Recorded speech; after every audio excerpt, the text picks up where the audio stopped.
cause damage. Bud Lehner discovers that senior management at Tulsa is not aware of this potential pitfall.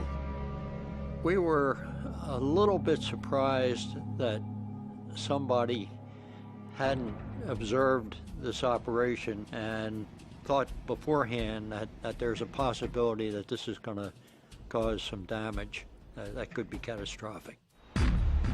The team also discover that the modification to 191 did not run smoothly. Engineers started to disconnect the engine and pylon from 191's wing, but changed shift at a crucial moment in the procedure. During the handover, the engine and pylon were left supported by the forklift truck. When work resumed, the pylon was jammed against the wing mounts. The forklift was not carrying the load evenly and had to be repositioned before the pylon could be released. Bud Lehner calls Michael Marks at the NTSB labs with the news. It just like a light bulb went off, and it just all came to me. And so I said, Bud, not only do I think it could have been caused by something striking it, I can prove it. The flange is on a bulkhead, bolted to a clevis. When the bolt is removed to detach the pylon, the flange can move up against the clevis. Marks looks at the flange again. It's not just cracked, it's also bent, exactly matching the curve of the clevis. Since the flange can only come into contact with the clevis when the bolt is removed, the crack must have been caused during the removal of the engine and pylon for maintenance.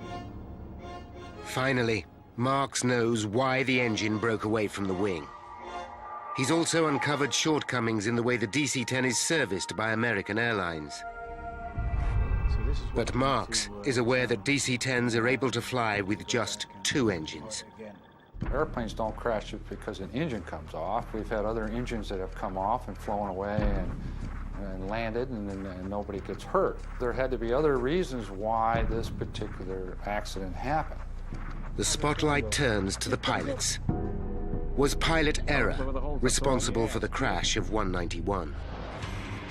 Back in Chicago, the NTSB team are making headway. They find a 1-meter piece of the left wing on the runway, where the engine fell off. The piece has been ripped away from the rest of the wing. It's a significant clue.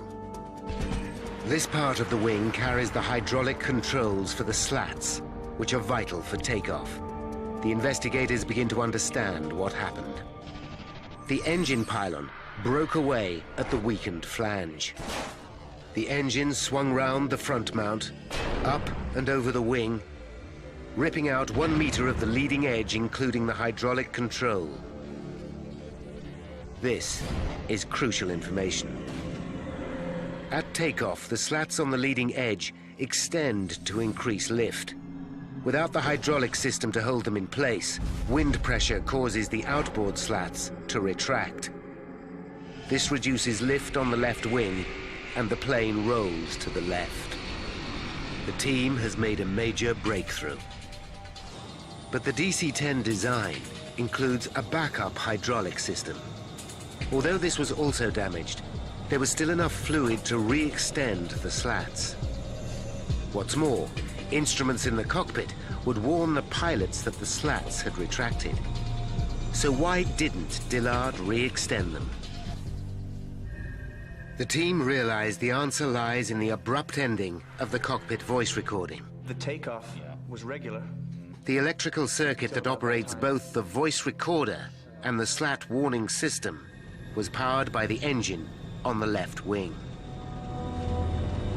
You've got pitch, speed, altitude, everything seems normal going down to right about there. When the engine tears away from the plane, both lose power, leaving Dillard with no idea that the slats are incorrectly positioned. But Dillard should still have been able to fly the plane. He was flying the airplane. He was literally flying it out after the engine came off, after the slats came back. So did Dillard deviate from the emergency procedure?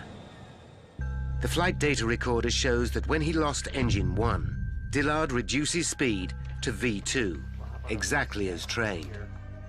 V2, 283 kilometers per hour, is the aircraft's minimum climbing speed.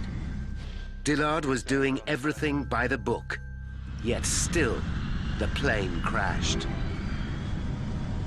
Marks and the investigation team start to question whether the emergency procedures are at fault. As part of any plane development, pilots rigorously test its handling in a variety of situations. But the investigators discover that DC-10 tests never covered a situation where the engine and pylon fall off and the slats retract. Calculating the exact effect on the aerodynamics, the team recreate 191's flight in a simulator. 70 takeoffs are simulated with exactly the same catastrophic loss of engine and slat retraction. 13 pilots try to correct the plane following the emergency instructions. Not one manages to save the aircraft. It's a shocking revelation. The training manual is wrong. The investigators conclude that reducing speed when the slats are retracted is the worst thing a pilot can do. It guarantees that the plane will stall in mid-air. This is exactly what happened to Flight 191. Captain Lux and co-pilot Dillard are not to blame. The news comes as a relief to Walter Lux's son, Michael. It just gave him a little vindication that he was doing everything like any other senior captain would do in that terrible situation. But even with the flaws in the emergency procedures, the investigators know that there was one instrument which should still have been able to save Flight 191. NTSB agents are conducting a painstaking investigation to discover what downed American Airlines Flight 191. They know that in unique circumstances, the pilots unwittingly stalled the aircraft. But the team need to resolve the last mystery. There is one final safety device which should have saved the stricken plane. When a DC-10 is about to stall, it makes a distinctive dual warning. The first is the stick shaker, which causes the pilot's yoke to vibrate. In addition, a light flashes. This combined warning alerts the pilot to increase speed immediately. What the? But on 191, only Captain Lux had a stick shaker, and it wasn't working. This also lost power when the hydraulic system was ripped from the left wing. There is a backup power supply that reactivates the stick shaker, but to turn it on during takeoff is impossible, because the pilots are belted to their seats. This simple power switch proves to be the final nail in the coffin for the 271 people on board 191.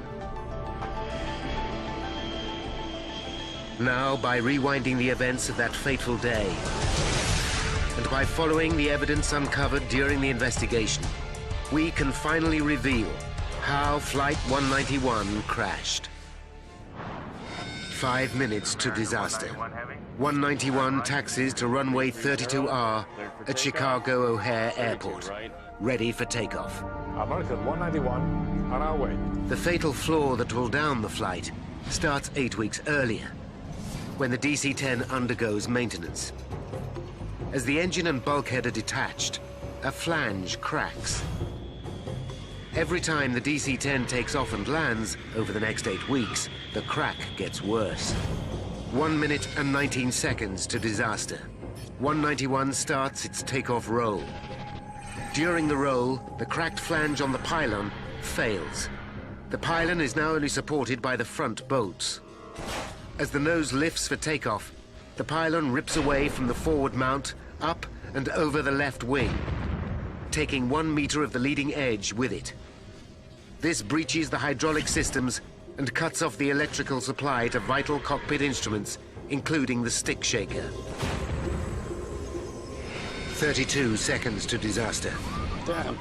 The pilots know that they have lost power from engine 1, but they can't see that they have lost the engine itself and part of the wing. Following emergency procedures, co-pilot Dillard slows to 283 kilometers per hour. The plane continues to climb steadily to 90 meters. Then, as the last of the hydraulic fluid drains away, the outboard slats are forced to retract, causing the plane to lose lift. The loss of electrical power means crucial warning signals fail to alert the pilots to the danger. 10 seconds to disaster.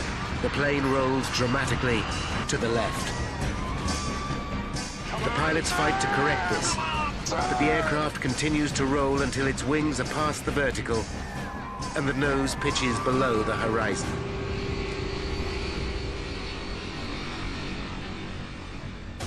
At 4 minutes past 3 and 5 seconds, 191's left wingtip hits the ground and the aircraft explodes. Nobody on the plane survives. 273 people are dead. The catastrophe is still America's worst single-plane accident. Trying to speed the maintenance process up and save a couple dollars has cost these people, my dad and 272 other people, their lives in a horrific airplane disaster. After the investigation, the NTSB recommends fundamental improvements in the aviation industry. The US government orders a change in maintenance procedures. McDonnell Douglas redesigned the DC-10. Airlines installed stick shakers for both pilot and co-pilot. Pilots are no longer required to reduce speed to V2 after the loss of an engine. But nothing will bring back the victims of Flight 191. It was a life-changing event. Debbie and I were dating for a year and a half, a little more. You never think that you're going to lose somebody through an air crash. The US government fines American Airlines just $500,000 for improper maintenance procedures. But the insurance settlement for the replacement value of 191 gives American Airlines $25 million more than they paid for it. McDonnell Douglas shares fall more than 20% after the crash of 191. Eventually, the company is taken over by its rival, Boeing.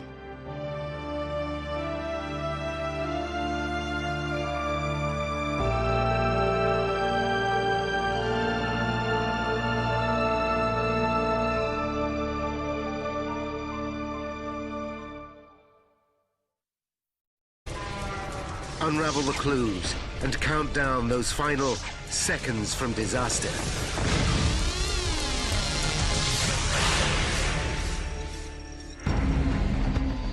This man has just witnessed a plane crash. On board is the woman he loves.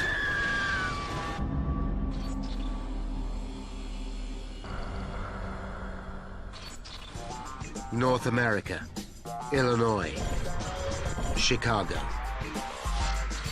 May 25th, 1979, 12 noon. America's third biggest city, with the busiest airport in the world. Every minute, a plane lands or takes off from O'Hare International Airport. More than 2,000 flights a day. This is one of the most crowded airspaces in the world. On its final approach to O'Hare is an American Airlines DC-10, flying in from Phoenix, Arizona. At the controls is 53-year-old Captain Walter Lux. Walter has worked for American Airlines for 29 years and completed over 22,000 flying hours. Welcome to Chicago, ladies and gentlemen. Thank you for flying American Airlines. It's 1:30 p.m. and Walter prepares to go off duty when a fellow pilot approaches him.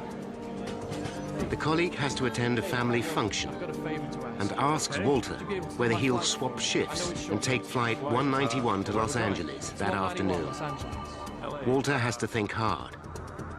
It's the Friday before Memorial Day holiday weekend, and Walter is looking forward to the break.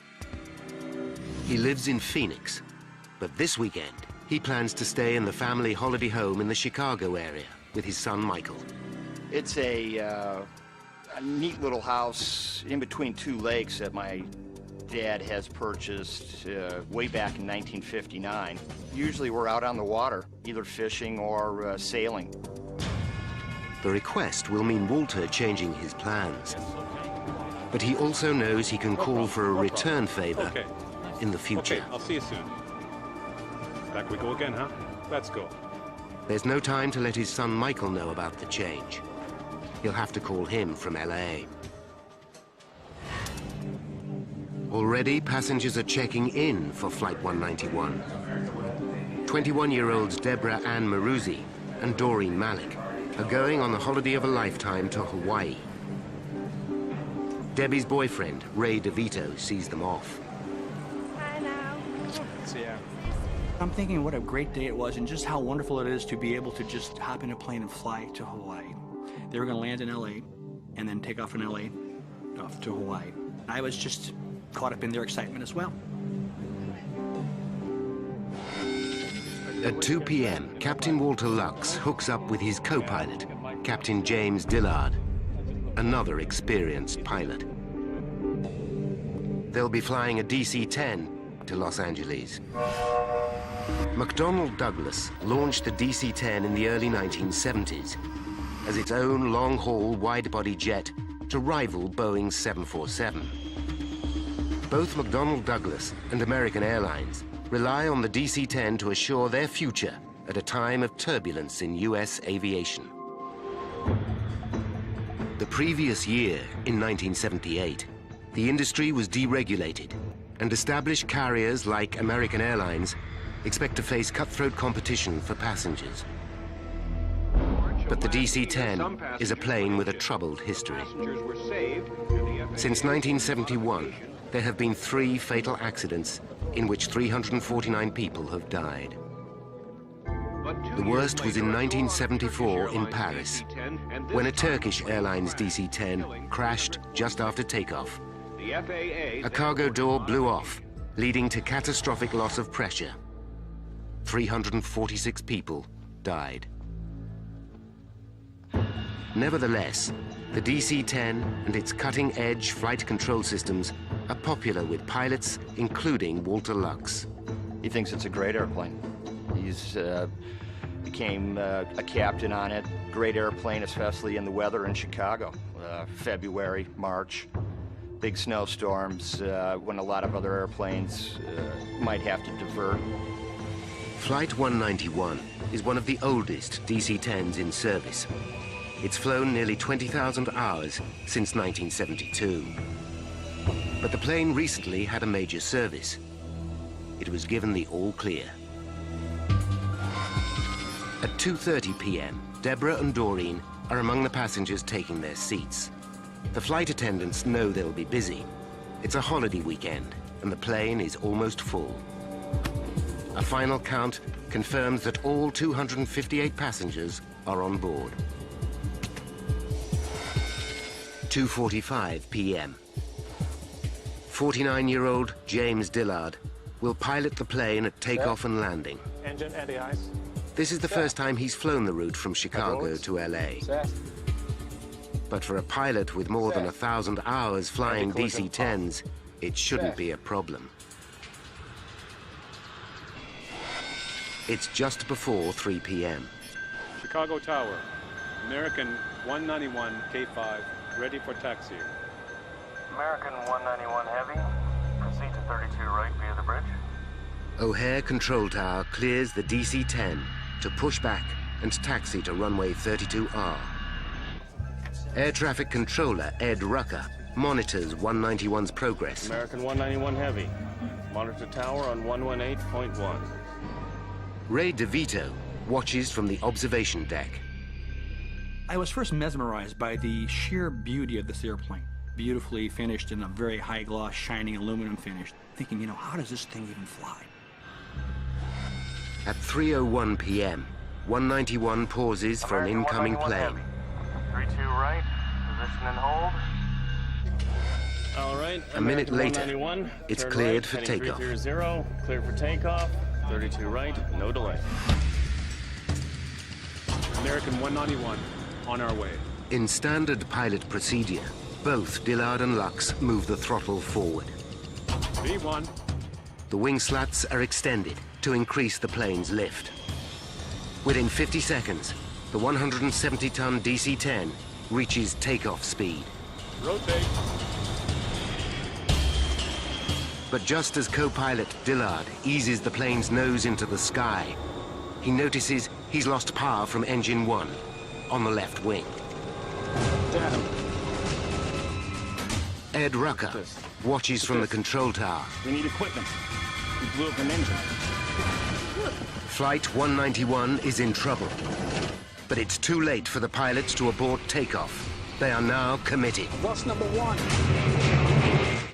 American Airlines Flight 191 has just taken off from Chicago Airport.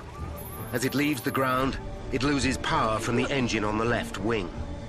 The plane veers to the left, but co-pilot James Dillard corrects it with the rudder. Come on, come on. He knows the DC-10 can fly with just 2 of its 3 engines and has been trained to deal with exactly this scenario.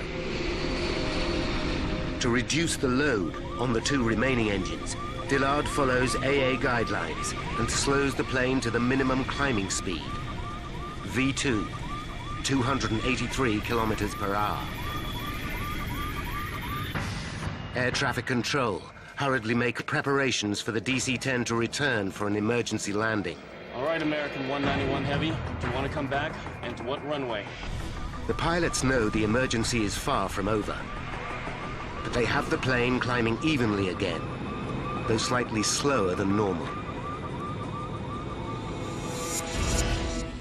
Just beyond the airport's runway are a trailer park and the Chicago Police Canine Training Facility. Sergeant Ken Berger has been training dog teams in search and pursuit techniques for 17 years. Today's training exercise involves Ken playing a fugitive. I can hear a plane approaching. The engine is backfiring. It's sputtering. It's nearing. Suddenly, just 20 seconds after leaving the ground, Flight 191 is in desperate trouble. What the? Without warning, the plane starts to roll to the left. Ray DeVito is still on the observation deck. He watches in horror. There are 2 fireballs, like flak from a World War II movie. 2 big bangs with a red flash fire, and then it begins to roll over. Within seconds, the aircraft banks dramatically to the left.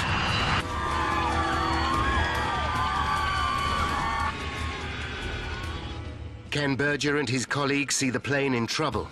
As I break through the trees, the other officers in the training group are running. The DC-10 heads directly for the trailer park, home to hundreds of people. Ray DeVito runs in panic through the airport. Pilots Lux and Dillard fight to level the aircraft. But the plane does not respond. The nose drops below the horizon. He's not talking to me. In air traffic control, Ed Rucker can do nothing but watch as the nightmare unfolds before him.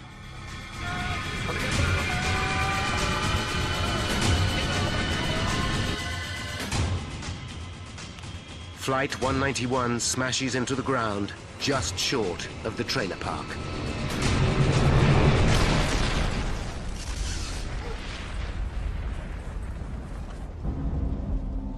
It sends a fireball 100 feet in the air, thick black smoke, and I can feel the heat. 5 kilometers away in the airport terminal, Ray DeVito is aware of the crash. I streak down the stairs, and as I'm doing so, I can hear the explosion, the faint rumble on the ground as the plane exploded. In the impact, Debris smashes into mobile homes. As he emerges from the terminal, Ray DeVito senses the seriousness of the crash. I run out of the terminal, into the street, and now I see the huge smoke cloud.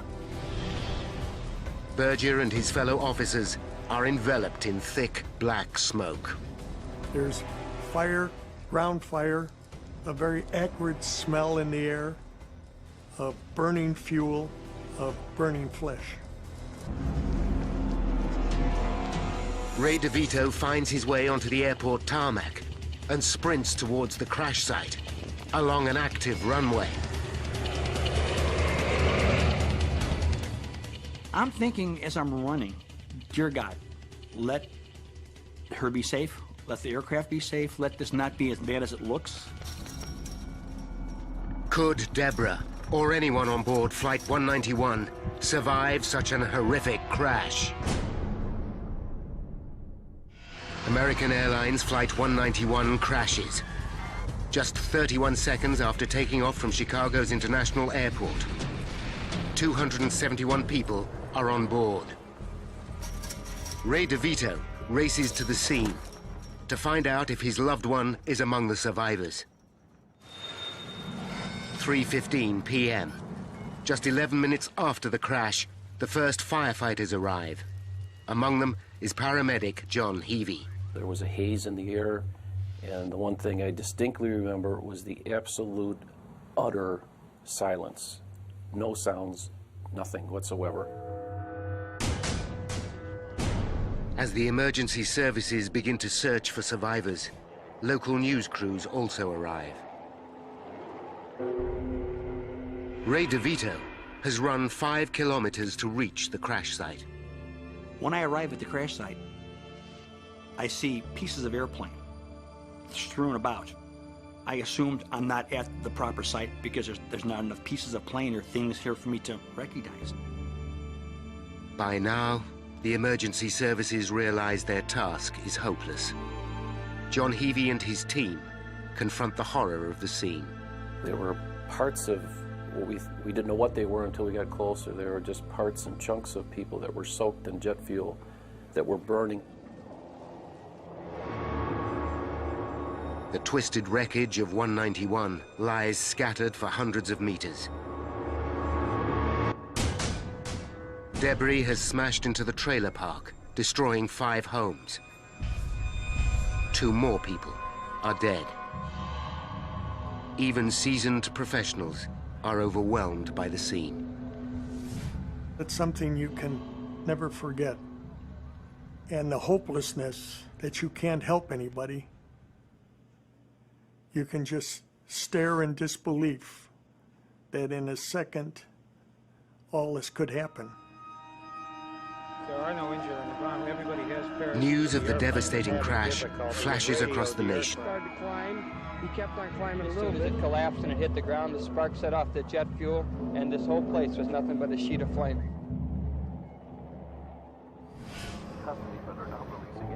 In Phoenix, Arizona, the news alerts Michael Lux, son of pilot Walter Lux. When he hears the flight was out of Chicago, he's relieved. He knows it cannot be his father. I knew my father had flown the trip from Phoenix to Chicago, so I thought, oh, thank God, he flew that trip home, so it's not him. At the crash site, Ray DeVito finally accepts the inevitable. His girlfriend, Deborah, is dead. I feel complete hopelessness. I can't help anybody. I'm here. I'm right where everybody was, and there's nobody here. And then I slowly allowed myself to accept the fact that nobody survived this accident. As soon as Michael Lux arrives at his home in Phoenix, his world falls to pieces. I walk in and see one of my best friends.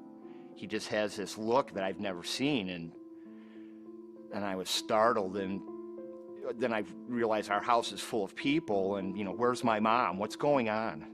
And then it was on the television in the other room. that my dad was the captain. Lord Jesus Christ, Savior of the world, we recommend to your servants whom we find here in this distressful incident. American Airlines Flight 191 ranks as the worst single-plane accident in U.S. history. In total, 273 people died. But what caused the pilots of the DC-10 to lose control of their plane so quickly? Now, by going deep into the official investigation, we can reveal the calamitous chain of events that led to the crash of 191. 11 minutes after the disaster, the National Transportation Safety Board, or NTSB, receives a call. Within the hour, a GO team of 15 expert investigators is on its way to Chicago. Pivotal to the investigation will be the expertise of this man, Michael Marks. In 1979, Marks is senior metallurgist at the NTSB. He will unlock the mystery of why 191 fell out of the sky just 30 seconds after takeoff. You wouldn't have thought that that could ever happen on an airplane. So it is a shock. It's a shock to you and I and everybody in the world that this type of thing happened. Marks knows that the GO team must come up with results fast. But the task is epic. Evidence is scattered over a square kilometer, and the horrific crash brings intense scrutiny from the world's media. The investigators know this is the fourth fatal accident involving a DC-10 since its introduction in 1971. Including Flight 191, 622 people have died in DC-10 accidents. But there are many potential causes for an air disaster. An electrical fault, a design failure, an explosion, pilot error. The team's priority is to find the black boxes, the flight data recorders.